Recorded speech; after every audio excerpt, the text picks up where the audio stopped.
Voici la présentation d'une petite application Android qui s'appelle le Screencast et qui coûte 1 $ sur le market. Elle devrait intéresser les blogueurs et les développeurs ainsi que les testeurs de jeux vidéo Android puisqu'elle permet de faire des vidéos, donc des applications comme on peut faire des screenshots. Donc je vais vous montrer le premier menu justement qui concerne les vidéos qu'on a fait. Donc par exemple, si vous gardez le doigt sur une application, vous avez une fonction de partage qui vous permet donc de la partager sur Facebook où ça fonctionne vraiment très bien, par email également. Sur YouTube, j'ai pas testé, je vous avouerai, donc c'est à voir. Donc à partir de là, vous pouvez aussi les renommer ou tout simplement les détruire, c'est vous qui voyez. Je vais vous montrer autre chose, c'est la taille donc d'une vidéo.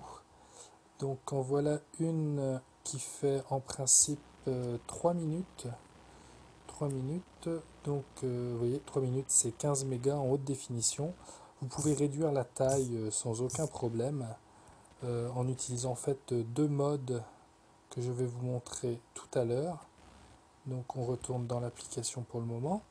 Donc on va aller dans ce menu qui est le menu benchmark qui vous permet de connaître un petit peu la performance de votre téléphone, ce qui peut être utile justement pour faire le calibrage ici. Donc on va commencer par la résolution. Vous avez seulement deux modes, le haut et le normal. Donc le normal en fait c'est assez pixelisé, c'est plutôt laid.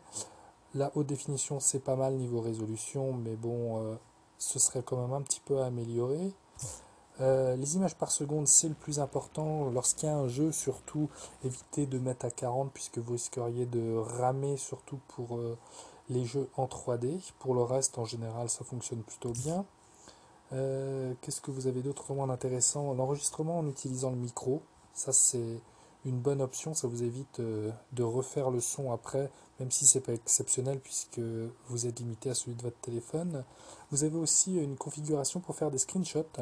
Donc je vais juste vous montrer, vous avez donc trois formats, ce qui est vraiment suffisant puisque le JPEG c'est le plus classique, le PNG, bon le BMP là ça devient vraiment gros par contre, tout dépend de votre usage.